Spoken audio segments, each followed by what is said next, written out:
Hello everyone. Work energy power में power की बात करेंगे आज। किस चीज की? पावर की। लेकिन रुको, लास्ट लेक्चर में हम लोग जो पढ़े थे उससे रिलेटेड एक दो सवाल है, पहले उसको कर लेते हैं तब आगे बढ़ेंगे। देखो, बात है इक्विलिब्रियम की। कितने तरह का इक्विलिब्रियम हम लोगों ने देखा था? 3 तरह का। Stable equilibrium, unstable equilibrium, neutral equilibrium. एक बार रिव्यू कर लेते हैं। इक्विलिब्रियम का मतलब नेट फोर्स जीरो। अगर बॉडी पर नेट फोर्स जीरो रहेगा तो क्या बोलेंगे? इक्विलिब्रियम में है। अभी देखो, ये इक्विलिब्रियम में है, बिल्कुल है। देखो, जितना नीचे लग रहा है mg उतना ही नॉर्मल रिएक्शन लग रहा है। इसमें भी वही बात है, जितना लग रहा है mg उतना ही नॉर्मल रिएक्शन लग रहा है, इसीलिए इक्विलिब्रियम है। ये भी इक्विलिब्रियम में है, जितना है mg उतना है नॉर्मल। तो तीनों बॉडी इक्विलिब्रियम में है, बिल्कुल सही। अब हमको ये चेक करना है कि इसका इक्विलिब्रियम कैसा है। अब देखो, इक्विलिब्रियम से अगर इस बॉडी को हम डिस्प्लेस करके यहां ले आते हैं तो ये बॉडी फिर वापस आएगा? नहीं, ये बॉडी इधर ही भाग जाएगा। अगर इक्विलिब्रियम से इधर लाते हैं तो ये बॉडी फिर वापस आएगा? बिल्कुल नहीं, ये इधर ही भाग जाएगा। तो इसका मतलब ये इक्विलिब्रियम में तो है, लेकिन ऐसा इक्विलिब्रियम है कि एक बार डिस्टर्ब कर दिए तो फिर वापस कभी नहीं आएगा। तो इसका मतलब ये वाला इक्विलिब्रियम अनस्टेबल है। इसको देखते हैं। अगर इस बॉडी को यहां से यहां डिस्प्लेस करके छोड़ दे तो वापस आएगा क्या? बिल्कुल आएगा। फोर्स इधर लगेगा? नहीं। अगर इधर डिस्प्लेस करते हैं तो वापस फोर्स इधर लगेगा। तो इसका मतलब है कि ये बॉडी फिर से वापस आ जाएगा। यानी ये भी इक्विलिब्रियम में तो है, लेकिन अगर इसके इक्विलिब्रियम को डिस्टर्ब करते हैं तो फिर इक्विलिब्रियम में आ जा रहा है। तो इसका मतलब ये वाला इक्विलिब्रियम स्टेबल है। लेकिन इसकी बात करते हैं। अगर इस बॉडी को यहां से यहां लाते हैं तो यहां लाते हैं तो यहीं रुक जाएगा, ही ना उधर जाएगा ना इधर आएगा। अगर इधर लाते हैं यहीं रुक जाएगा, ना इधर आएगा ना उधर आएगा। तो इसका मतलब ये वाला इक्विलिब्रियम ऐसा है कि जहां रखो वहीं रहेगा, यहां दो दो तो वहीं, यहां दे दे तो यहीं। तो इसका मतलब ये वाला इक्विलिब्रियम न्यूट्रल है। कैसा है? न्यूट्रल है। तो तीनों क्लियर है। आप देखो, ये जो सरफेस है ना, पोटेंशियल एनर्जी का नाम सुने हो? पोटेंशियल एनर्जी बराबर mgh होता है, ग्रेविटेशनल पोटेंशियल एनर्जी।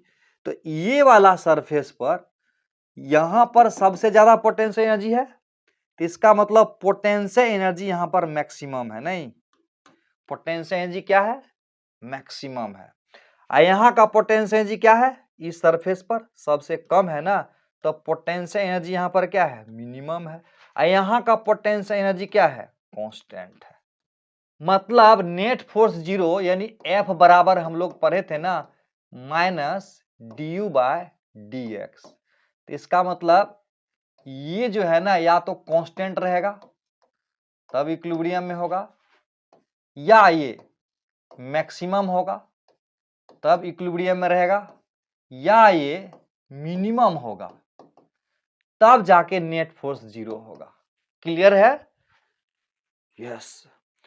अब तुमको पोटेंशियल एनर्जी मैक्सिमम है, पोटेंशियल एनर्जी मिनिमम है, पोटेंशियल एनर्जी कांस्टेंट है।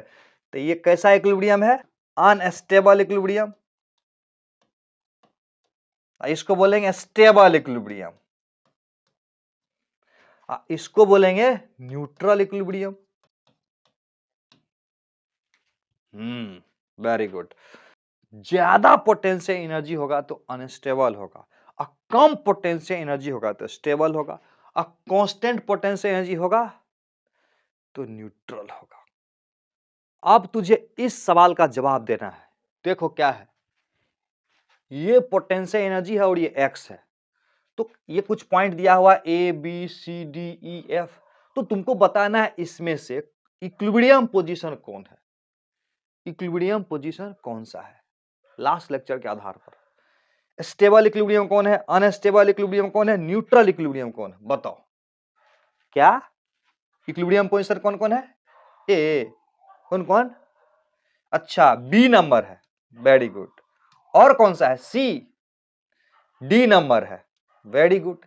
ई नहीं, एफ, यस, ये है 3 equilibrium position, B D F, very good.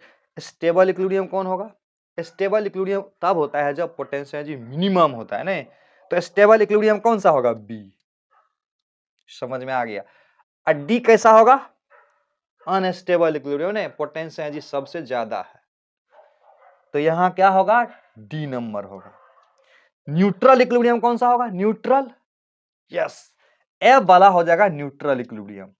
Constant potential energy, इधर पोटेंशियल देखो कांस्टेंट है ना, ये पोटेंशियल एनर्जी मैक्सिमम है, यहाँ पर पोटेंशियल एनर्जी मिनिमम, इस तरह का नहीं, इधर टर्निंग लेगा उसको देखोगे, potential energy minimum, stable equilibrium, potential energy maximum, unstable equilibrium, potential energy constant, neutral equilibrium. ये क्लियर है। अब तुझे एक शानदार सवाल देता हूं, उसको ध्यान से देखोगे, और चैलेंजिंग सवाल है, उसको बना नहीं पाओगे, चैलेंज है, देखना चाहोगे, देखो 5 मिनट का टाइम दिया तुमको, वीडियो को पॉज करके इस चैलेंज को स्वीकार करके बताओ, लेकिन ध्यान से होश में रहना, किसमें रहना, होश में, होश में रहना। इधर एफ है, इधर एक्स है, इधर एफ है, इधर एक्स है, होश में रह के बनाओगे तो हो जाएगा। इसमें इक्विलिब्रियम पोजीशन कौन सा है, x1 नहीं, x2, x2 होगा, x2 होगा नहीं। इक्विलिब्रियम क्या होता है, इक्विलिब्रियम पोजीशन वो होता है जहां नेट फोर्स जीरो होता है। अच्छा, गड़बड़ा गया सर, नेट फोर्स जीरो तो यहां है, यहां है, यहां है, यानी जहां नेट फोर्स जीरो होगा वही तो इक्विलिब्रियम पोजीशन होगा। तो इसका मतलब इक्विलिब्रियम पोजीशन यहां पर मेरा x1 एंड x3 है, कि यहां पर फोर्स जीरो है, यहां पर फोर्स जीरो है, यहां पर फोर्स तो मैक्सिमम है, तो यहां कैसे इक्विलिब्रियम पोजीशन होगा। सही बना था, झूठ मत बोलो, सही बना था, बना होगा, बना दिया होगा तुम, नहीं। चलो देखो ध्यान से, अब सवाल है कि स्टेबल इक्विलिब्रियम कौन है, अनस्टेबल कौन है, न्यूट्रल कौन है। चलो इसकी तुझे मैं फील देता हूं, चलो ध्यान से समझो कॉन्सेप्ट को। मान लेते हैं बॉडी है, स्प्रिंग से कनेक्ट है। अब अगर इस बॉडी को इधर खींच के छोड़ दे, इधर किधर, इधर डिस्प्लेस करके छोड़ दे, तो फिर अपने इक्विलिब्रियम पर आएगा क्या, बिल्कुल आएगा, क्योंकि इधर खींच के छोड़ेंगे तो फोर्स लगने लगेगा इधर, यानी डिस्प्लेस करेंगे इधर तो फोर्स लगेगा इधर, यानी डिस्प्लेसमेंट यहां पर पॉजिटिव लेंगे तो फोर्स यहां पर क्या हो जाएगा, निगेटिव। अब देखो ऊपर में एक फोटो बनाता हूं, अब इस बॉडी को कंप्रेस करके इधर ले आओ, इधर किधर, इधर एकदम कंप्रेस करके स्प्रिंग को ले आए, डिस्प्लेसमेंट किधर दी, इधर दी, एक्स, एक्स को यहां पर क्या मान लेते हैं, निगेटिव। एक्स अगर निगेटिव होगा तो इस पर फोर्स किधर लगेगा, इधर लगेगा, एफ होगा पॉजिटिव। इसका मतलब डिस्प्लेसमेंट को पॉजिटिव करेंगे तो फोर्स निगेटिव हो जाए, और डिस्प्लेसमेंट को निगेटिव करेंगे तो फोर्स पॉजिटिव हो जाए, तो वैसा सिचुएशन स्टेबल इक्विलिब्रियम वाला होगा। समझ में आया।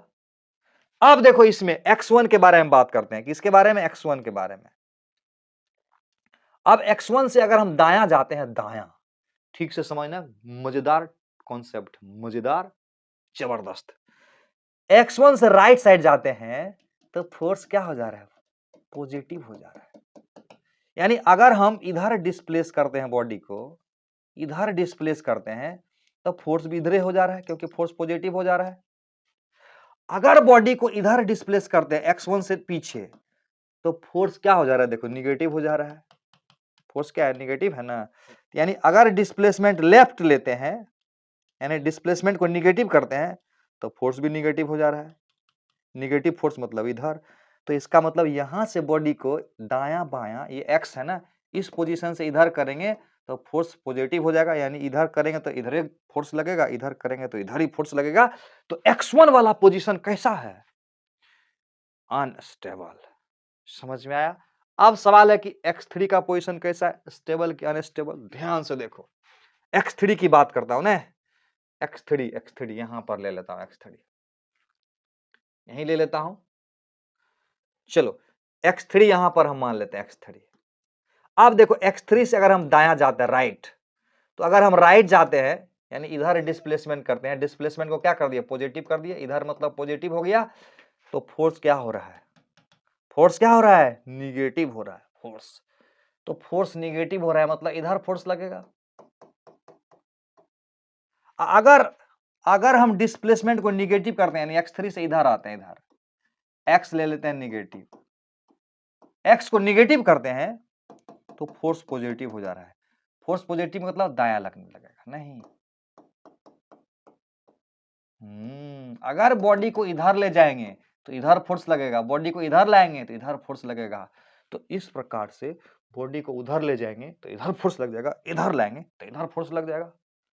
तो कैसा इक्विलिब्रियम है x3 वाला, कैसा कैसा स्टेबल इक्विलिब्रियम। वेरी गुड, बना था, बना था, वेरी गुड। नहीं बना था तो कम से कम ये तो बना के भेजो, ये भेजोगे तब मानूंगा तुझे, चैलेंज है, पूरा एक्सप्लेनेशन के साथ भेजोगे इसको। चलो नेक्स्ट बात करता हूं। और भी ट्रिक चाहिए तो बने रहो चैनल पर, सब्सक्राइब कर लो। आज का लेक्चर क्या चीज से है, पावर से रिलेटेड है, पावर से यानी वर्क एनर्जी पावर में आज हम लोग बात करेंगे पावर का। किस चीज का, पावर का। तो सवाल उठता है ये पावर होता क्या चीज है, क्या सवाल उठता है, ये पावर होता क्या है। यानी हम लोग आज पावर की बात करेंगे और समझेंगे कि पावर क्या होता है। तो ठीक से समझोगे, मजा आएगा तुमको। पावर मतलब होता है रेट ऑफ डूइंग वर्क, मतलब how fast work is done, मतलब काम यानी वर्क कितनी तेजी से हो रही है, कितना फास्ट हो रहा है, वो होता है पावर। मतलब अगर बोले कि हाई पावर मतलब फास्ट वर्क हो रहा है, लो पावर मतलब स्लो वर्क हो रहा है। जैसे देखो अगर तुम सीढ़ी पर एकदम दौड़ के चढ़ते हो, दौड़ के, तो ऊपर चलने के बाद क्या होता है, हफने लगते हैं, सांस फूलने लगता है। इसका मतलब क्या हुआ, वर्क फास्ट होगा यानी कम समय में वर्क होगा तो पावर खर्च ज्यादा होगा। और धीरे धीरे कर रहे हैं तो देखते हो, अगर कोई बीमार आदमी पड़ता है तो कैसे बोलता है, ऐसे करके जाकर रखता है सामान, नहीं, इसका मतलब क्या है, उसके पास में पावर नहीं है तो वर्क क्या हो रहा है, स्लो कर रहा है वो। फील आ रही है, फील। जैसे देखो, जैसे कि पानी गर्म करने वाला हीटर है, अगर उसका 2 किलोवाट का यानी पावर ज्यादा है तो पानी को जल्दी गर्म कर देगा, वर्क फास्ट हो गया। अगर मोटर का पावर कम है तो पानी को लेट से गर्म करेगा। हीटर के बारे में बोल रहा हूं। जैसे देखो कार का इंजन का पावर ज्यादा है तो जल्दी स्पीड पकड़ लेगा, पावर कम है तो स्पीड पकड़ने में टाइम लेगा। मोटरसाइकिल पावर ज्यादा है तो तुरंत स्पीड पकड़ लेगा, अब पावर कम है तो लेट से स्पीड पकड़ेगा। जैसे देखो टंकी में ऊपर पानी, मोटर चलाते हैं और पानी भरता है, अगर मोटर ज्यादा पावर का है तो पानी जल्दी, टंकी जल्दी भर जाएगा। अब मोटर अगर कम पावर का है तो टंकी लेट से भरेगा। मतलब क्या हुआ, पावर ज्यादा मतलब फास्ट वर्क, अब पावर कम मतलब स्लो वर्क। तो पावर की थोड़ा सा फील आ गई। अब पावर देखो दो तरह का होता है, कितने तरह का पावर होता है, एक हो गया ये और एक हो गया ये, दो तरह का पावर होगा। ये पावर क्या होता है, तो पावर एवरेज को पहले तो ऐसे लिखेंगे या ऐसे भी लिख सकते हैं, ऐसे, ये हुआ पावर एवरेज। तो एवरेज पावर बराबर क्या होता है, total work divided by total time ले लेंगे। कहने का मतलब एवरेज पावर की बात करें तो बराबर हो गया वर्क बटा टाइम, टोटल वर्क बटा टोटल टाइम। ऐसे भी लिख सकते हो डेल्टा डब्ल्यू बटा delta T, W by T भी लिख सकते हो। अच्छा, वर्क डन बराबर चेंज इन काइनेटिक एनर्जी होता है। तो इसका मतलब चेंज इन काइनेटिक एनर्जी बटा टाइम भी तो हो सकता है पावर। यस, तो एवरेज पावर बराबर यही हुआ फॉर्मूला। अब सवाल होता है कि इंस्टेंटेनियस पावर क्या होगा, तो हमको पता है कि दुनिया का कोई भी चीज इंस्टेंटेनियस बनाना हो तो उसका एवरेज वैल्यू में लिमिट टेंस टू 0 कर दो, तो एवरेज बन जाता है इंस्टेंटेनियस, हम लोगों को पता है नहीं। तो इसका मतलब हुआ कि limit delta T tends to 0 कर दे डेल्टा डब्ल्यू बटा डेल्टा टी, तो इसको क्या लिख देंगे, इसको लिख देंगे D W by T T. ये हो गया इंस्टेंटेनियस पावर। इंस्टेंटेनियस पावर को सिंपली हम लोग पी भी लिख सकते हैं। समझ में आ रही है, बहुत आसान है। अब देखो डी डब्ल्यू क्या है, स्मॉल वर्क डन है, तो लिख सकते हैं फोर्स डॉट डिस्प्लेसमेंट, अब बटा हो गया टाइम। ये जो दिख रहा है तुमको, ये क्या है, डी आर बटे डी टी वेलोसिटी हो गया ना, तो फोर्स डॉट वेलोसिटी हो गया। इंस्टेंटेनियस पावर बराबर डी डब्ल्यू बटे डी टी, यही हुआ rate of doing work. F dot भी, एफ डॉट भी का मतलब फोर्स डॉट वेलोसिटी, और इसका फॉर्मूला हम लोग जानते हैं ना, एफ डॉट भी बराबर एफ बी कॉस थीटा। तो अब देखो पावर ज्यादा मतलब क्या हुआ, टाइम अगर कम होगा तो पावर ज्यादा हो जाएगा, यानी कम समय में वर्क होगा तो पावर ज्यादा होगा। थोड़ी थोड़ी फील आई, तो एवरेज पावर और इंस्टेंटेनियस पावर को क्लियर हो गया होगा। अब आगे देखो, शानदार शानदार ट्रिक्स एंड कॉन्सेप्ट से भर दूंगा आज, बहुत मजा आएगा। यस, पावर का यूनिट क्या होगा, तो पावर बराबर वर्क बाय टाइम होता है, तो वर्क हो गया जूल और टी हो गया सेकेंड, जूल पर सेकेंड, और जूल पर सेकेंड को ही हम लोग वाट कहते हैं, watt. Power of a constant force के द्वारा पावर, देखो पावर बराबर तो वर्क बटा टाइम होता है, ये हम लोग जानते हैं, तो वर्क बराबर फोर्स डॉट डिस्प्लेसमेंट हुआ, वेरी गुड। तो पावर बराबर वर्क बटा टाइम, तो फोर्स डॉट डिस्प्लेसमेंट में टाइम से भागा दे देंगे, तो डिस्प्लेसमेंट बटा टाइम क्या हो जाएगा, वेलोसिटी, यानी फोर्स डॉट वेलोसिटी। फोर्स अगर कांस्टेंट रहेगा ना, तो जितना वेलोसिटी है उससे डॉट कर दोगे तो पावर ऑफ कांस्टेंट फोर्स हो जाएगा। अब देखो power of friction at time T कैसे निकालेंगे, ध्यान से देखोगे। बॉडी पहले शुरू में यू वेलोसिटी रखता था और बाद में भी वेलोसिटी रखता है, और ये जो सरफेस है ना, ये वाला सरफेस, ये वाला रफ सरफेस है। कैसा सरफेस है, रफ सरफेस है। कोफिशिएंट ऑफ फ्रिक्शन इसका म्यू है। तो अगर मोशन इधर होगा, तो फ्रिक्शन फोर्स किधर लगेगा, बिल्कुल सही, इधर लगेगा। कैसा फ्रिक्शन लगेगा, काइनेटिक वाला लगेगा। तो एफ के बारे में पता है ना, एफ के बराबर क्या होता है, एफ के बराबर होता है म्यू के इंटू एन।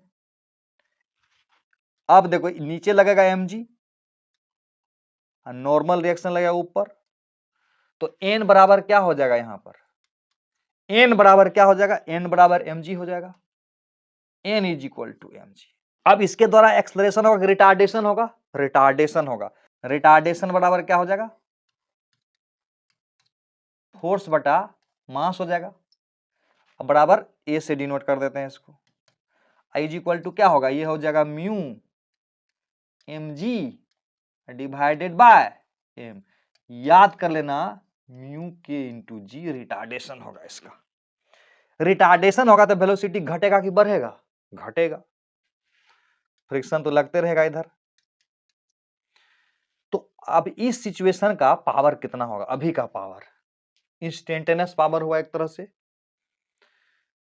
तो वेलोसिटी इधर है, फोर्स इधर है, तो पावर बराबर क्या होगा, फोर्स डॉट वेलोसिटी, यहां का भी निकल जाएगा, v is equal to U plus A T. अब देखो v is equal to U, एक जगह माइनस लेके प्लस ले, अगर एक्सलरेशन होता तो प्लस लेते, ये तो रिटार्डेशन है ना, तो माइनस लेना पड़ेगा, नहीं माइनस इंटू टी। तो पावर क्या होगा, पावर बराबर फोर्स डॉट वेलोसिटी। तो फोर्स इधर है, वेलोसिटी इधर है, दोनों के बीच का कितना एंगल होगा, दोनों के बीच का एंगल होगा 180 डिग्री। तो cos 180 डिग्री बराबर -1 होगा, तो एफ के इंटू भी हुआ, और माइनस एफ के, अब भी के जगह u माइनस म्यू के जी इंटू टी। आया समझ में, ये एफ के है। ये होगा power of friction at time T. Next देखो, मजेदार मजेदार चीज हम लोग ठीक से समझेंगे कि पावर बाय ग्रेविटी क्या होता है। ध्यान से देखो, बहुत इंपॉर्टेंट है। देखो mg किधर लगेगा, mg तो नीचे लगेगा, यस mg लगेगा नीचे। वेलोसिटी किधर है, इधर है। तो mg के कारण पावर निकालना है एट टाइम t टाइम पर। तो t बराबर 0 पर मान लेते हैं, यहां पर है, तो टाइम t पर कहां, यहां आएगा मान लेते हैं। तो टाइम t पर अगर यहां आता है तो यहां का वेलोसिटी अगर v है तो इसका एक कंपोनेंट होगा इधर और एक कंपोनेंट होगा इधर। ये वाला कंपोनेंट, अच्छा इसका अगर u इधर है तो इसका इधर का कंपोनेंट कितना होगा, u cos थीटा। u का इधर वाला कंपोनेंट कितना होगा, u sin थीटा। uy इसको बोलते हैं, इसको हम लोग ux बोलते हैं। Very good. अब देखो ये वाला तो हम लोगों को पता है, यही रह जाएगा, u cos थीटा ही रह जाएगा। और ये वाला कितना होगा, हम लोग जानते हैं ना, v बराबर u प्लस ये t।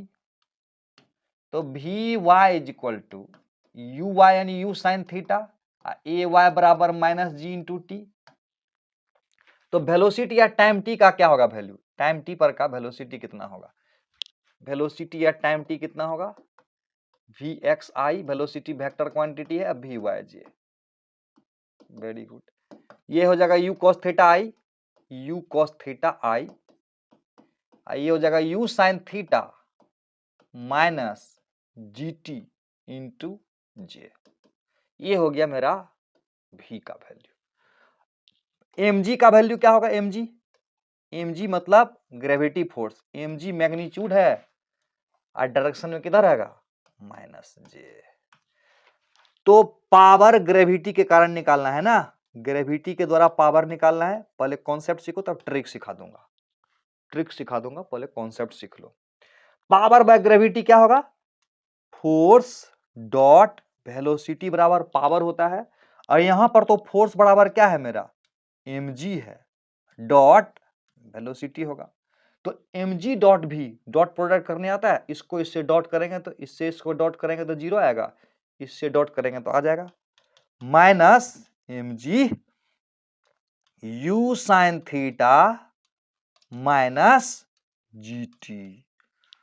अच्छा, यहां एक बात समझ में आया कि इस वेलोसिटी के कारण कोई पावर नहीं होगा, क्योंकि फोर्स लग रहा है इधर ना, mg लग रहा है इधर नहीं, mg इधर है, वेलोसिटी वेलोसिटी इधर है, तो इसका एक कंपोनेंट इधर हुआ, एक कंपोनेंट इधर हुआ। mg का इससे डॉट करेंगे तो 0 हो जाएगा, यानी हॉरिजॉन्टल कंपोनेंट के कारण कोई पावर नहीं होगा। समझा? तो इसका मतलब वेलोसिटी का जो वर्टिकल कंपोनेंट होगा ना, उसके कारण ही पावर होगा, यानी ऊपरे ले जाने में mg को पावर लगेगा। माइनस में क्यों हुआ, तो mg नीचे है, वेलोसिटी ऊपर है, थीटा 180 डिग्री होगा, तो इसलिए माइनस में आ गया। बात समझ में आया? अब अगर कहेगा कि पावर एट ए कितना होगा, पावर एट बी कितना होगा, अब पावर एट सी कितना होगा, तीनों को बताओ। तो पावर एट ए बड़ा आसान है, तो इसका मतलब इससे इसको डॉट करेंगे। अब पावर एट बी, यहां का वेलोसिटी किधर है, इधर होगा, you cos theta. Very good. यहां का वेलोसिटी पता है ना, यहां का इधर वाला कंपोनेंट तो इसी के बराबर हो जाएगा ना, यू कोस थीटा। दूसरा कंपोनेंट जो यू साइन थीटा ऊपर था ना, नीचे आ जाएगा यू साइन थीटा। mg भी नीचे ही है। तो इसका मतलब पावर एट बी बराबर क्या होगा, power at B, power at B बराबर क्या होगा, mg देखो किधर लग रहा है, नीचे लग रहा है, वेलोसिटी किधर है, इधर है। तो इस फोर्स का इससे डॉट प्रोडक्ट करोगे तो क्या आएगा, 0 ना। समझते हो कि नहीं? तो इसका मतलब हुआ mg dot U cos theta, ये ना होगा, तो दोनों एक दूसरे का परपेंडिकुलर, तो 0 हो गया ना। यहां का पावर याद रखना, जो फोर्स वेलोसिटी के पैरेलल में रहेगा उसी के वजह से पावर होगा।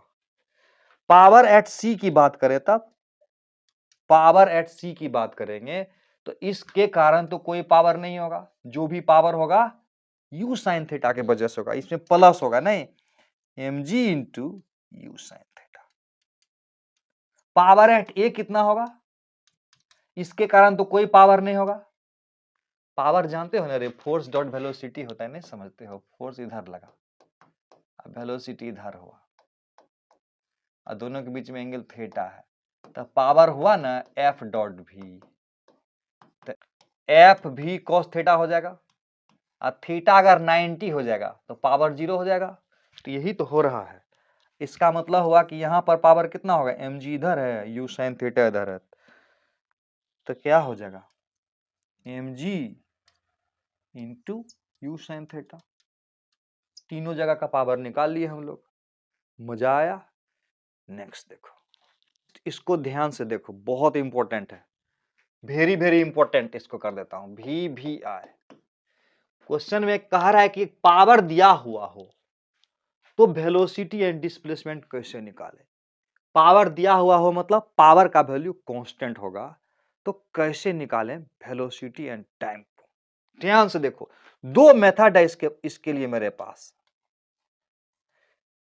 कहता है कि if a body starting from rest moves due to engine supplies constant power, ये बोले चाहे बोले if a body moves with a speed v stopped in time t by delivering constant braking power, brake लगाने वाला constant power है, तो सवाल को कैसे बनाएंगे ध्यान से समझोगे। दो मेथड है, तो पावर बराबर हम लोग क्या जानते हैं, फोर्स डॉट वेलोसिटी होता है पावर। तो फोर्स बराबर हम लोग जानते हैं ना, m गुना a होता है, वेक्टर हटा देता हूं, m इंटू ए होगा I इंटू भी होगा, सही है। अब देखो m इंटू ए की जगह हम लोग लिख सकते हैं dv बटे dt, लिख सकते हैं। अब इसको इधर ले आओ, पावर तो यहां कांस्टेंट है, इसको इधर ले आते हैं, p इंटू dt, इसको यहीं छोड़ देता हूं मैं, m भी dv। अब कर देते हैं इसको इंटीग्रेट। पता है जब dt dv dx नजर आए तो मन को बोलना, रे मन अब इसको इंटीग्रेट कर दे। क्या बोलना है, अब इसको इंटीग्रेट कर दो। यस, तो इंटीग्रेट कर दो, इसको भी इंटीग्रेट कर दो। तो इसको इंटीग्रेट करोगे कहां से कहां, 0 से लेके t तक करोगे। अब वेलोसिटी 0 से लेके, शुरू में रेस्ट में था ना, 0 से लेके v तक हुआ, तो ये हो जाएगा p इंटू टी, इंटीग्रेट कर लोगे, और ये हो जाएगा m भी स्क्वायर बट्टा 2 हो जाएगा। तो इसका मतलब ये हुआ V square is equal to 2p T by m आया, यानी v is equal to 2p by m। चलो इसी को अंदर में छोड़ देता हूं, ये हुआ। यानी ऐसा हो सकता है ना, 2p बटा m कांस्टेंट है, बाहर निकाल दें और t पे पावर हाफ कर दें। तो इसका मतलब क्या हुआ, वेलोसिटी डायरेक्टली प्रोपोर्शनल t पे पावर हाफ हो गया। फील आई, फील कुछ महसूस हुआ, यानी वेलोसिटी t पे पावर हाफ का प्रोपोर्शनल होगा। याद कर लेना इसमें, वेलोसिटी t पे पावर हाफ का प्रोपोर्शनल होगा। और ये भी याद रख लोगे 2p बटा m इंटू टी, भी याद कर लो तो अच्छा रहेगा। बताए ना, ढेर सारे बातें आंखों के सामने में डेली घटती है, लेकिन कुछ बातें होता है जिसको हम लोग कभी नहीं भूलते हैं। तो उसी प्रकार से इसको अगर वो वाला बात मान लो, जो बातें कभी नहीं भूलते हैं तो कभी नहीं भूलेंगे। अगर ध्यान, दिमाग को बोलोगे ध्यान दो तो ध्यान देगा। इसको क्या करना है, दिमाग में सेट कर लेना, याद कर लेना। v बराबर under root 2pt by m, v directly proportional to t पे पावर हाफ। अब प्रश्न उठता है कि x एंड t के बीच में क्या रिलेशन होगा, वो कैसे करेंगे, तो आगे देखता हूं मैं। v बराबर आया था v is equal to 2p by m into T पे पावर हाफ। अच्छा, इस v को ऐसे लिख सकते हैं dx बटा dt, लिख तो सकते हैं। तो इसका मतलब x एंड t में रिलेशन आ जाएगा ना, आ जाएगा। तो dx को यही छोड़ देता हूं मैं, 2p/m और dt को इधर ले जाओ, t पे power half into dt। Yes, अब क्या करना है, मन को क्या बोलेंगे, रे मन, अब क्या कर दे इसको तुम, अब इसको इंटीग्रेट कर दे। क्या कर दे, इंटीग्रेट कर दे। वेरी गुड, तो ये इंटीग्रेट कर दिया। लो, कांस्टेंट को बाहर कर ले, कर लीजिए सर। तो 0 से लेके x डिस्प्लेसमेंट हुआ, टाइम 0 से लेके t हुआ। अब क्या करेंगे, dx को इंटीग्रेट करेंगे तो x हो जाएगा। यहां 2p/m बाहर रह गया। अब देखो t पे पावर हाफ को अगर इंटीग्रेट करोगे तो तुम लोग को पता है ना, हाफ में एक जोड़ते हैं और उसी से भागा देते हैं। समझ में आ गया। और 0 से t लिमिट है तो कोई बात नहीं, लिमिट ले लेंगे तो सब जान तो यही आएगा। तो x इज इक्वल टू कितना आया, 2p/m इंटू t पे पावर 3/2, और ये नीचे में आएगा 3/2। ध्यान से समझना, एक करके समझा देता हूं। x is equal to under root 2p/m, एकदम तोड़ तोड़ के ले लो, ये हो जाएगा ना 2/3 इंटू टी पे पावर 3/2। एग्जाम में सीखने से अच्छा है ना कि अभी ये सीख कर रेडी रहे और एग्जाम में जाए टिक लगा दे। अभी देखना कैसे हम टिक लगाएंगे सवाल को जल्दी जल्दी, समझा। तो अब देखो, अब 2p/m, अब इसको अगर हम रूट में करना चाहेंगे तो 4/9 होगा, रूट में करेंगे तो सीख लिया। तो इसका मतलब x इज इक्वल टू, दोनों को रूट में घुसाना चाहेंगे तो क्या होगा, 8p/9m, समझा। t पे पावर 3/2, इन दोनों चीज को अगर याद कर लेते हो ना तो तुम्हारे लिए कांस्टेंट पावर से रिलेटेड क्वेश्चन ब्रह्मास्त्र हो जाएगा। ये सब ब्रह्मास्त्र है, सवाल को तुरंत बना देता है। तो ये तो बताया मेथड नंबर 1। कब, जब पावर कांस्टेंट रहेगा तब। जब पावर कांस्टेंट रहेगा तो इस तरह से सवाल को बनाएंगे। This is method number 1। और मेथड नंबर 2 क्या है वो देखो।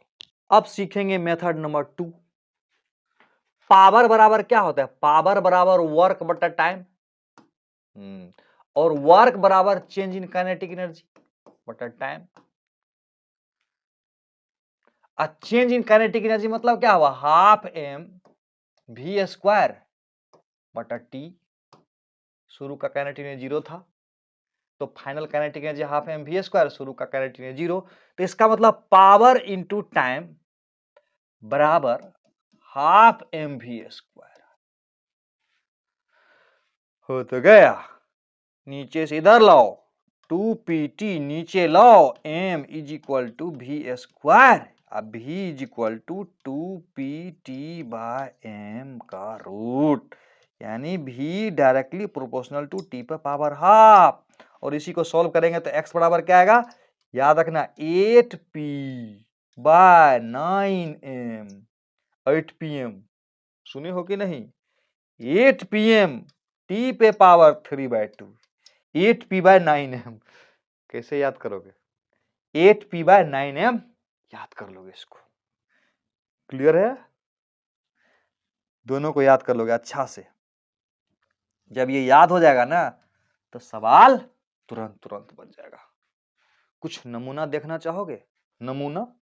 तो क्या हुआ, v डायरेक्टली प्रोपोर्शनल t पे पावर हाफ हुआ, ये देख लिए, और x डायरेक्टली प्रोपोर्शनल t पे पावर 3/2 हुआ। ऐसा कब होगा, ऐसा तब होगा जब पावर का मान कांस्टेंट होगा। यानी जब पावर कांस्टेंट होगा तो ये रिलेशन को याद कर लोगे। बहुत फोकस कर रहा हूं इस पर, नहीं बहुत स्ट्रेस डाल रहा हूं तुझे याद करने के लिए। याद रहेगा तो जल्दी जल्दी होगा, नहीं याद रहेगा तो भी बनेगा, थोड़ा टाइम लेगा। अब तुम डिसाइड कर लो क्या ठीक रहेगा।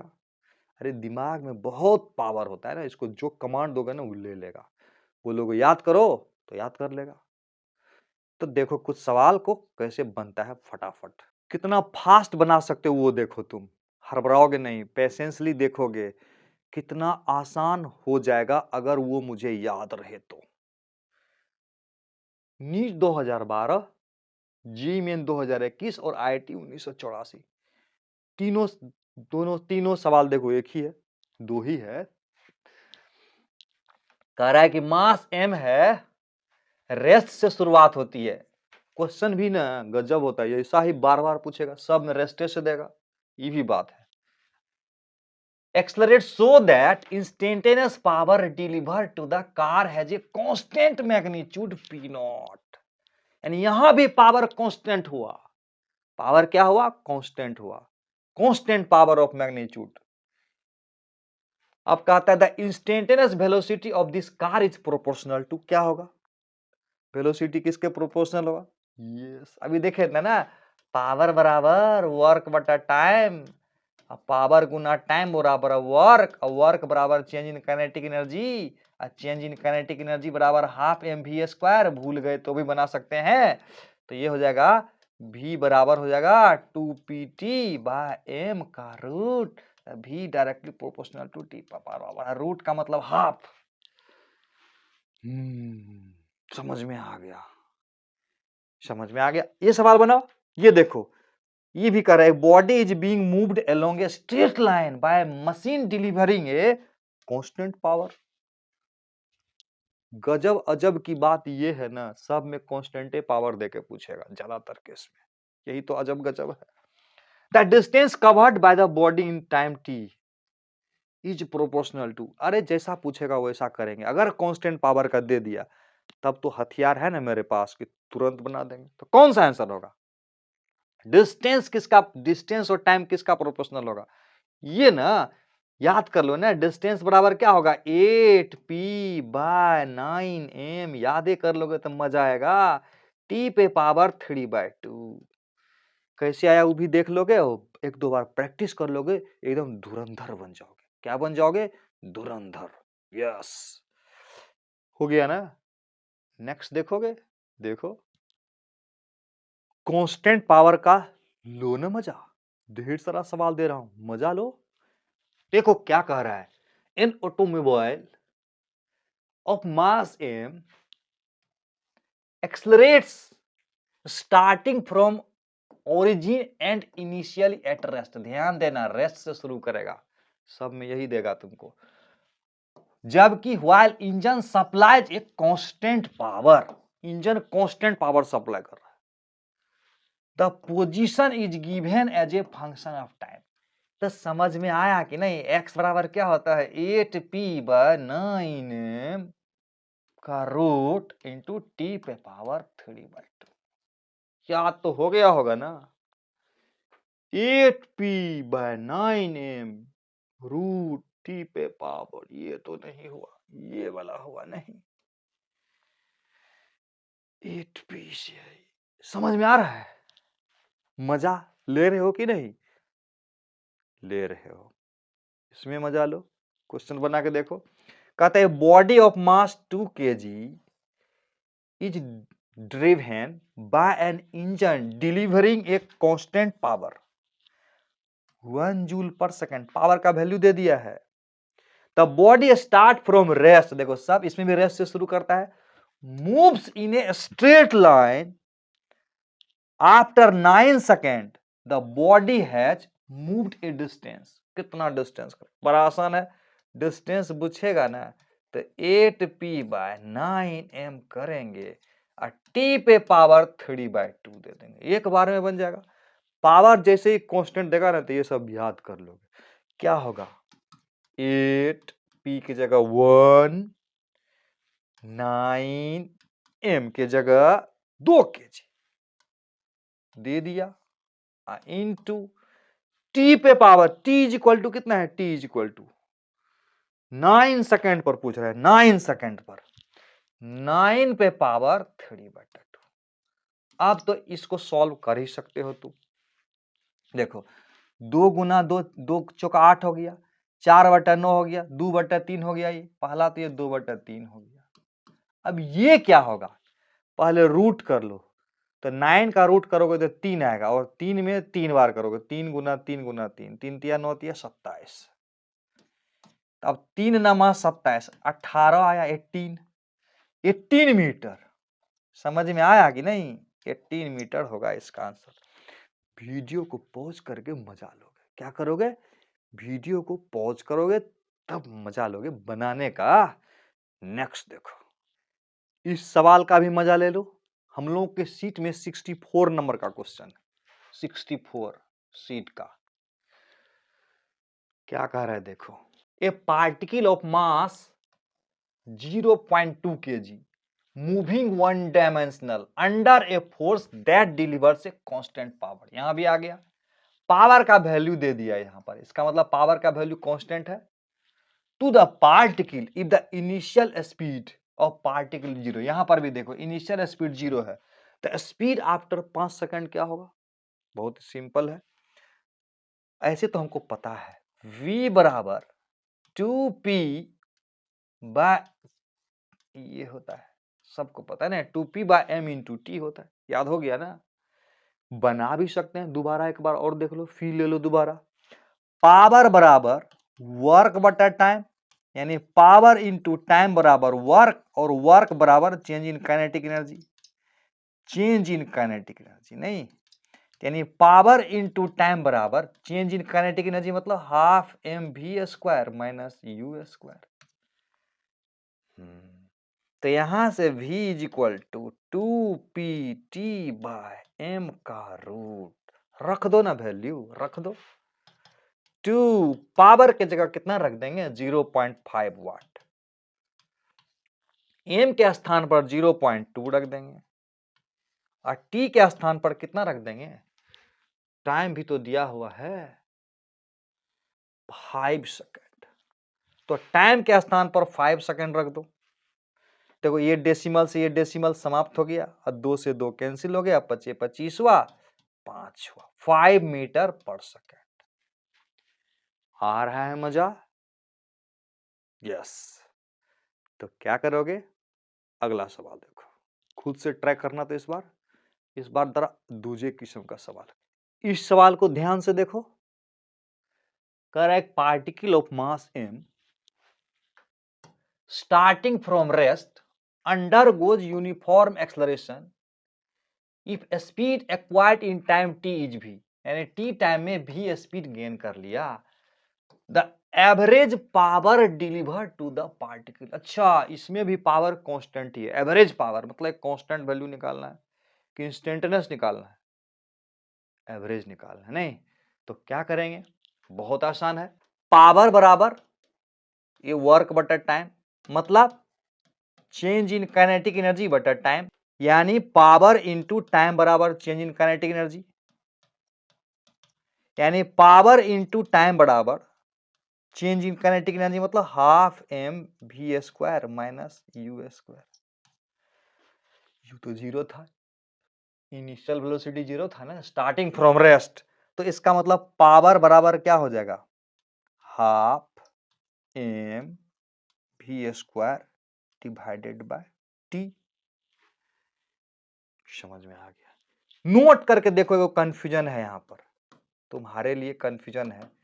ज्यादातर लोग कंफ्यूज कैसे करता है? देखो ऐसे करता है, सोचता है कि शुरू में वेलोसिटी बॉडी का, शुरू में वेलोसिटी 0 था, एक्सलरेशन से जा रहा है ना, तो बाद में वेलोसिटी v हो गया, और टाइम यहां 0 था, और टाइम यहां t हो गया।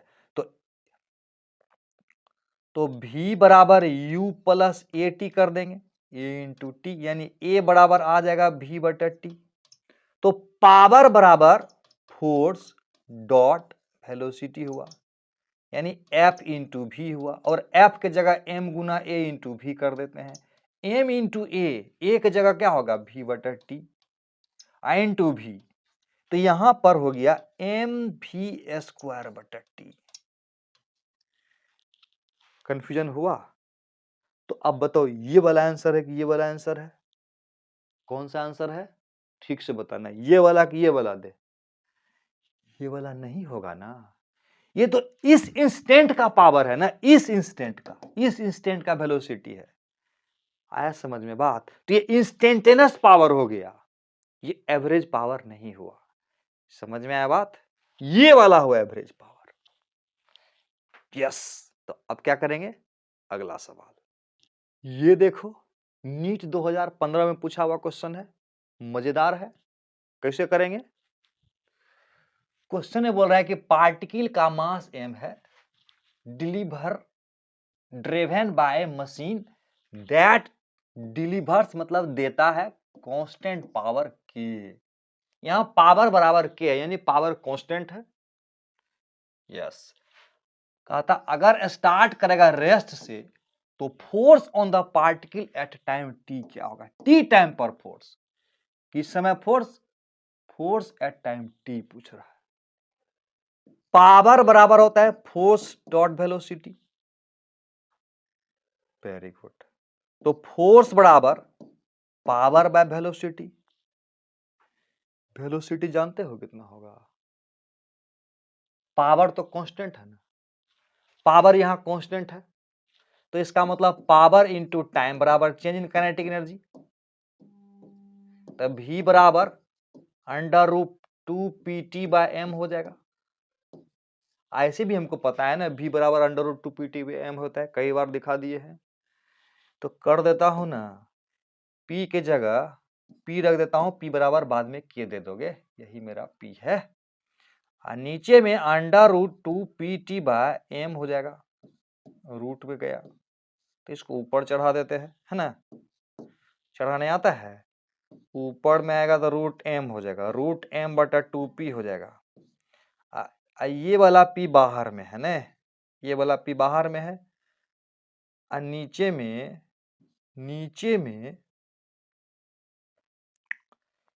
t भी है बाकी ना, नीचे में t है, उल्टा दिए रे, m गया ऊपर 2pt रहा नीचे, p ऊपर में है। इस p को अंदर घुसाएंगे, अंदर करेंगे अंदर, अगर इसको अंदर करेंगे तो p स्क्वायर बन के जाएगा, क्योंकि बाहर आएगा तो p स्क्वायर p हो जाएगा। तो इसका मतलब mp स्क्वायर बाय 2pt हो जाएगा। गुना भाग देखो ठीक से, तो देखो p से p कैंसिल हो जाएगा ना, mp बाय 2t हो जाएगा। अब p तो p नहीं न है, p तो k न है, ये गया। अब बाहर करेंगे तो रूट t होगा नीचे में, और ऊपर में ले जाएगा तो माइनस हाफ हो जाएगा, यानी m k बाय 2t पे पावर माइनस हाफ। कौन सा आंसर? ये वाला होगा। तो वीडियो को पॉज करके धीरे धीरे सीखते सीखते चलेंगे, गलती होगा सही होगा, और एक दिन सक्सेस कर जाएंगे, मास्टर बन जाएंगे फिजिक्स का ना। यस, तो अगला देखो क्या है। अब एक शानदार सेक्शन में हम लोगों का एंट्री हो गया है। मोटर या पंप वाटर को जब नीचे से ऊपर भेज रहा होता है तो उससे रिलेटेड कॉन्सेप्ट की बात करेंगे। तो पहले फिगर देखो, ये फोटो दिख रहा है, ध्यान से देखो, ये एक मोटर है, समरसेबल आजकल होता है ना, अंदर एकदम अंदर ही में डाल देता है मोटर को, और ये पाइप है, जमीन से पानी निकाल रहा है, और ये मोटर में भी ऐसे ऐसे पानी लेते हुए भागेगा, ऐसे करके धो धो धो करके बाहर हम लोग पानी को फेंक देते हैं, मोटर फेंक देता है। तो इसमें कुछ कुछ बेसिक बात सीखो। बोलेगा कि मास पर यूनिट लेंथ, उसको पहले समझते हैं। एक छोटा सा पार्ट हम लोग कट करते हैं, इसका लेंथ मान लेते हैं dx, और इसका जो मास है ना उसको हम लोग मान लेते हैं d। तो लैम्डा समझते हो? लैम्डा एकदम कॉन्सेप्ट सीखो, मजेदार बता रहा हूं, एकदम जबरदस्त कॉन्सेप्ट। लैम्डा बराबर हुआ मास पर यूनिट लेंथ। लैम्डा क्या हुआ? मास पर यूनिट लेंथ। तो मास अगर dm है, लेंथ अगर dx है, तो मास पर यूनिट लेंथ हो जाएगा dm बटा dx। यस, तो dm बराबर क्या है? मास है। मास बराबर क्या होता है? वॉल्यूम गुना डेंसिटी। मास बराबर क्या होता है? वॉल्यूम गुना डेंसिटी। हम मान लेते हैं इसका, ये जो देख रहे हो ना, इसका क्रॉस सेक्शनल एरिया, इसमें वाटर का स्पीड हम मान लेते हैं v। वाटर का स्पीड कितना मान लेते हैं? v। ये जो क्रॉस सेक्शन है ना, इसका एरिया मान लेते हैं a। a बराबर मान लेता हूं cross sectional area, CSA, cross sectional area A है। V क्या है? स्पीड ऑफ वाटर या velocity of water, speed of water भी है। रो मान लेता हूं डेंसिटी ऑफ वाटर, रो क्या है? डेंसिटी ऑफ वाटर, सही है। अब भी क्या है? स्पीड ऑफ वाटर, सब बता दिया। तो मास पर यूनिट लेंथ क्या होगा? मास पर यूनिट लेंथ क्या होगा? dm बटा dx, dm बराबर होगा मास हुआ वॉल्यूम इंटू डेंसिटी। तो इतना वाला पार्ट का वॉल्यूम कितना होगा? वॉल्यूम बराबर सिलेंडर का हो गया ना, सिलेंडर टाइप का, क्रॉस सेक्शनल एरिया गुना लंबाई हो गया वॉल्यूम इंटू हो गया डेंसिटी। आई dx नीचे में है, dx से dx कट गया, ये हो गया एरो। ये क्या हो गया मेरा? मास पर यूनिट लेंथ, मास पर यूनिट लेंथ, यानी mass flow per unit length हुआ। अब पूछेगा ये पूछेगा मास पर यूनिट टाइम, यानी rate of flow of mass per unit time, ये कैसे निकाले? तो ध्यान से देखो कैसे करेंगे। dm बाई dt बराबर लिखेंगे dm बाय, एकदम दिमाग से देखो, dm by dx into dx बटा dt। यस, तो dm बाय dx को तो अभी मैंने बताया कि एरो होगा, याद करना, लैम्डा बराबर एरो, मास पर यूनिट लेंथ, और dm बाय dt बराबर क्या होगा? एरो इंटू भी, एरो भी। यस, दोनों बात क्लियर हो गया। आप देखो न्यूटन का सेकेंड लॉ, यहां पर न्यूटन के सेकेंड लॉ में हम लोग पढ़े थे, फोर्स बराबर भी डीएम बटा dt, याद कर लेना इसको, फोर्स बराबर भी डीएम बटा dt। ये कहां से आया, कहां से आया, इसको समझा दूं क्या? चलो समझाता हूं। देखो हम लोग जानते हैं ना, F is equal to dp बटा dt होता है, अब P is equal to m into V हो जाएगा,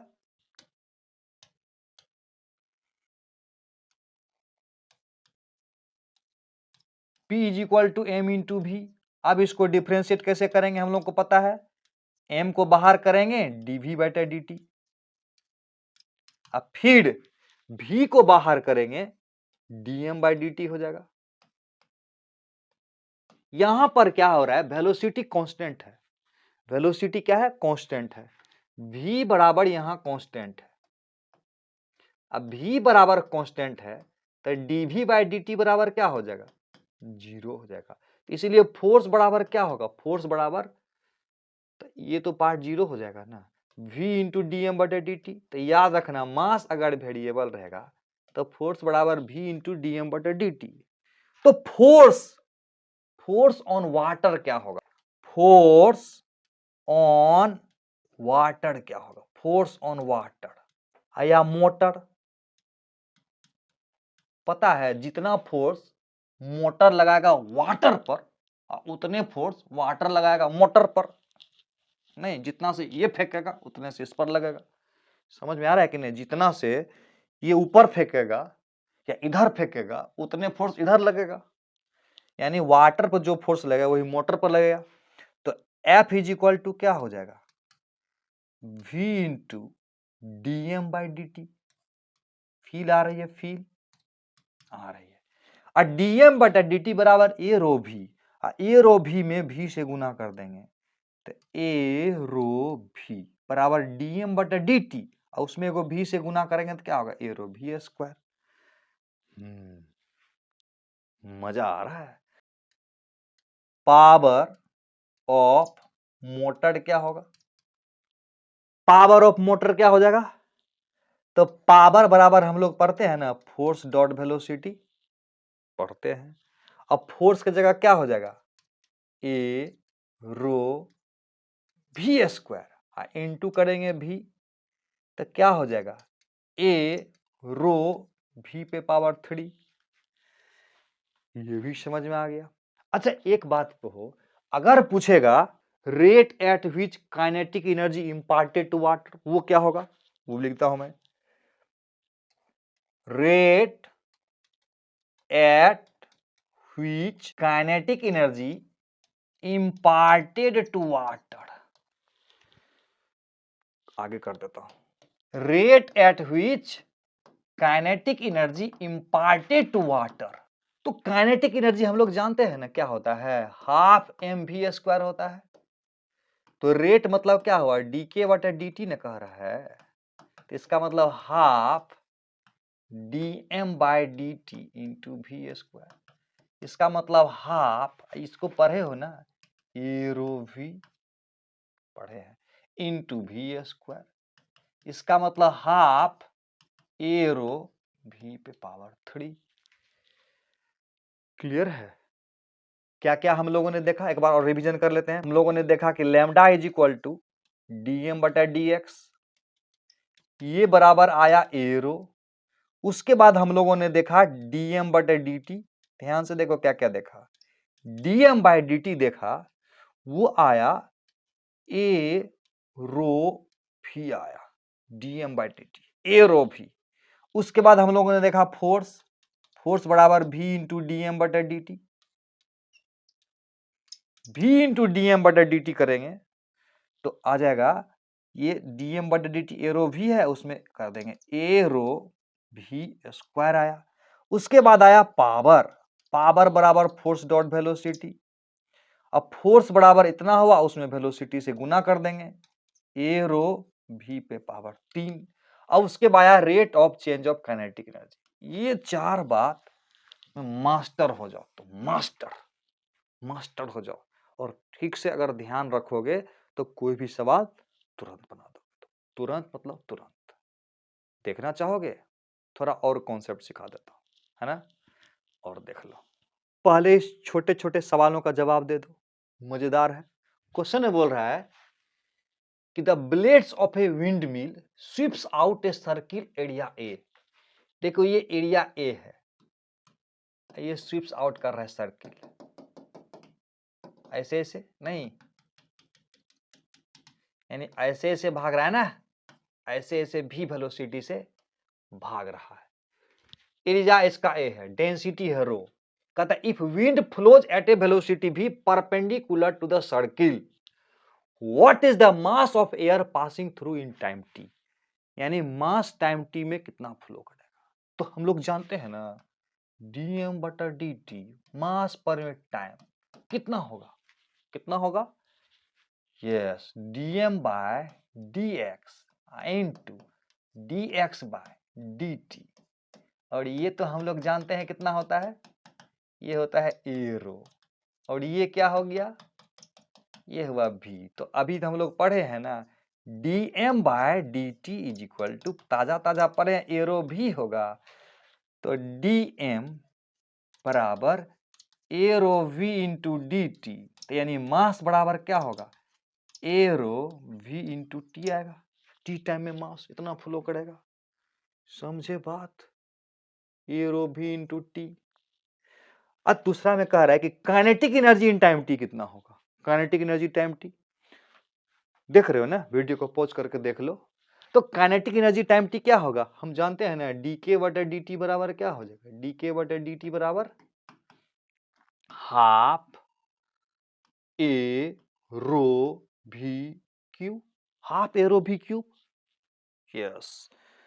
तो इसका मतलब हुआ डीके बराबर क्या होगा, हाफ ए रो भी की इंटू डी टी। तो के बराबर कितना हो जाएगा, के बराबर आ गया ना, टी से मल्टीप्लाई कर देंगे, डी के को इंटीग्रेट करेंगे तो के हो जाएगा, डी टी को करेंगे तो के, यानी के is equal to half A rho V cube into T हो जाएगा। डी टी को इंटीग्रेट करोगे डी के को तो के आ जाएगा। मजा आ रहा है, मजा आने लगा है। तो अब क्या करोगे, कुछ और कॉन्सेप्ट देखो। अब इस कॉन्सेप्ट को ध्यान से देखो, ये मोटर है हमारा, मोटर, और मोटर में ये डीएम मास है, डीएम मास को निकाला ऐसे करके, तो मोटर को वर्क करना पड़ेगा। तो मोटर जब वर्क करेगा तो कहां कहां जाएगा, वर्क अगर एक्सटर्नल एजेंट के द्वारा होता है तो क्या बताए थे, चेंज इन काइनेटिक एनर्जी होता है, चेंज इन पोटेंशियल एनर्जी होता है। तो क्या होगा, पानी ऊपर जाएगा तो पानी का पोटेंशियल एनर्जी बढ़ेगा, और भी वेलोसिटी से मान लेते हैं फेंक देता है, तो काइनेटिक एनर्जी भी हो जाएगा ना। तो वर्क डन बाय मोटर क्या होगा, DW, H ऊंचाई तक ले जाना है मान लेते हैं, तो इसको रिफरेंस लेवल मान लेता हूं। तो यहां से यहां तक ले जाने में, याद है ये वाला चीज, किसी सिस्टम पर हम लोग वर्क करते हैं तो वर्क कहां कहां जाता है, कहां कहां जाता है, चेंज इन काइनेटिक एनर्जी में जाता है, चेंज इन पोटेंशियल एनर्जी में जाता है, और हीट लॉस में जाता है। अगर हीट लॉस बराबर 0 हो जाए तो ये दोनों में जाएगा। तो वर्क डन बाय जो मोटर होगा ना, ऊपर चढ़ाने में, गेन इन पोटेंशियल एनर्जी यानी change in potential energy, change in kinetic energy में जाएगा। समझ में आया बात।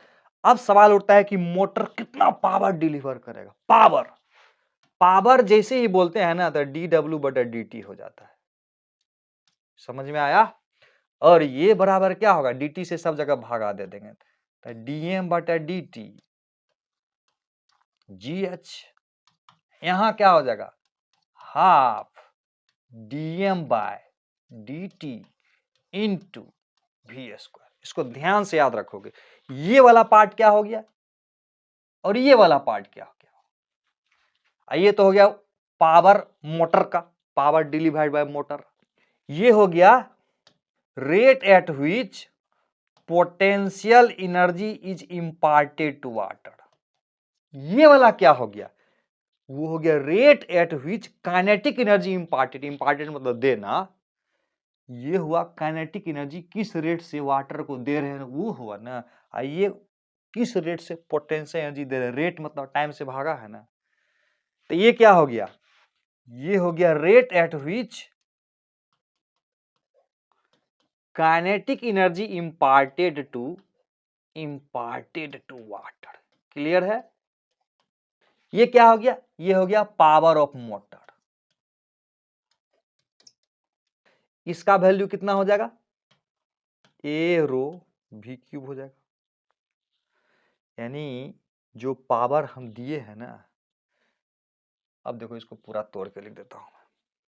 हम जो पावर मोटर के द्वारा जो पावर दिया है ना, वो वाला पावर कुछ पोटेंशियल एनर्जी में जाएगा, कुछ काइनेटिक एनर्जी में जाएगा। अब इसको भी अच्छा से समझ लेना, आधा जाएगा काइनेटिक एनर्जी में और आधा जाएगा पोटेंशियल एनर्जी में। याद रखना, आधा पावर कैसे, इसको हटा के समझा देता हूं, इसको मिटा देता हूं। देखो ध्यान से, ये हो गया पावर ऑफ मोटर या पावर सप्लाई बाय मोटर। ये वाला क्या होगा, dm/dt बराबर, ये वाला पार्ट का आंसर कितना होगा बताओ। ये क्या हो गया, half A rho V cube हुआ। अच्छा एक बात बताओ, ये टोटल पावर मोटर कितना दिया, A रो V क्यूब दिया, उसका आधा पावर कहां चला गया, काइनेटिक एनर्जी का रेट देने में। तो याद रखना, जितना मोटर पावर लगाएगा ना, आधा पावर ही यूज होगा पानी को ऊपर ले जाने में, और आधा पावर काइनेटिक एनर्जी में खत्म हो जाएगा। याद रहेगा ना, बहुत बढ़िया। अब एक बात बताओ, अगर बोलेगा कि पानी को जस्ट यहां चढ़ा देना है, जस्ट यहां चढ़ा देना मतलब क्या हुआ, वेलोसिटी 0। तो इसका मतलब मोटर जो पावर लगाएगा सिर्फ पोटेंशियल एनर्जी देने में वाटर को, उसी में पावर चला जाएगा। तो याद रखना ये वाला 0 हो जाएगा। तो इसका मतलब वैसे सिचुएशन में ये इसके बराबर हो जाएगा, ये 0 हो जाएगा। तो समझा बात। अब वेलोसिटी होगा, ये अगर वेलोसिटी हो गया तो आधा आधा हो जाएगा, इसका आधा ये हो जाएगा, आधा ये हो जाएगा, वेलोसिटी होगा तब। अब कुछ स्पेशल केस है, उसको समझ लो। बोलेगा कि power of pump required to just lift the water. Just lift the water का मतलब, ये मान लेते हैं हमारा मोटर है, जमीन से पानी लेके ऐसे चढ़ा दिया, पानी का रंग उजला होता है, उजला उजला बना दिया, यहां जस्ट चढ़ा के V बराबर 0 कर दिया। यानी जस्ट चढ़ाया, कितना चढ़ाया, H ऊंचाई चढ़ाया, मोटर H ऊंचाई चढ़ाया पानी को, कितना चढ़ाया, h ऊंचाई चढ़ाया। जब पानी को h ऊंचाई चढ़ाएगा मोटर तो v बराबर 0 होगा। अभी क्या देखे थे, अभी हम लोग देखे थे ना, ये याद है, dw/dt पावर ऑफ मोटर हुआ बराबर dm/gh था बटा dt plus half dm/dt into v² था। तो ये वाला पार्ट यहाँ 0 हो गया, तो इसका मतलब हुआ क्या, यही ना पावर हुआ मोटर का, तो ये वाला पार्ट आ गया। समझ में आया। अब कभी कभी बोलेगा इफिशियंसी ऑफ पंप क्या होगा। इफिशियंसी ऑफ पंप मतलब आउटपुट पावर बटा इनपुट पावर, इनपुट पावर यानी P हो गया आउटपुट बटा P हो गया इनपुट। कभी कभी वर्क हो जाएगा आउटपुट बटा वर्क हो जाएगा इनपुट। इफिशियंसी परसेंटेज में बोलेगा तो 100 से गुना कर देंगे। तो सवाल जब तक नहीं बनाओगे ना तब तक फंडा क्लियर नहीं होगा। तो क्या करना है, सवाल बनाना है। देखो कुछ सवाल बना के, कुछ इंपॉर्टेंट बात है ना कि एग्जाम्पल के माध्यम से हम लोग सीखते हैं। देखो ध्यान से, पहले समझो। बोल रहा है कि बाद में जो रेट आया था ना, ये बाद का रेट है शुरू के रेट का n टाइम्स है। समझो, यानी वाटर का रेट ऑफ फ्लो बाद में शुरू के रेट ऑफ फ्लो से n गुना ज्यादा है। To obtain n times water from the same pipe same time, तो कितना अमाउंट में वेलोसिटी बढ़ेगा, फोर्स बढ़ेगा, पावर इंक्रीज करेगा, ये हमको जानना है।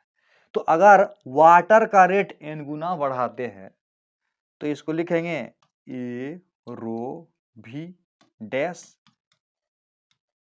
ए एन, ये हुआ ए रो भी, तो इसका मतलब भी डैश बराबर हो जाएगा एन भी। समझ में आया, समझ में आ गया। अब देखो फाइनल समझाता हूं मैं, यहां लिख देता हूं मैं पहले, यहां लिख देता हूं बाद। पहले और बाद, पहले अगर वेलोसिटी v है और बाद का वेलोसिटी अगर एन भी हो जाए तो तुमको पता है फोर्स बराबर क्या होता है, ए रो भी स्क्वायर होता है। तो बाद का फोर्स क्या हो जाएगा, ए रो भी डैश स्क्वायर होगा, नहीं, तब भी डैश बराबर एन भी ना, तो ए रो एन भी का स्क्वायर, यानी एक तरह से ये एन स्क्वायर हुआ, नहीं, ए रो भी स्क्वायर बराबर एफ हो गया, यानी एफ डैश बराबर एन स्क्वायर इंटू एफ। याद रखना, वेलोसिटी अगर n गुना बढ़ाएंगे, वेलोसिटी अगर n गुना बढ़ाएंगे तो मोटर का फोर्स n स्क्वायर गुना बढ़ाना पड़ेगा। समझा।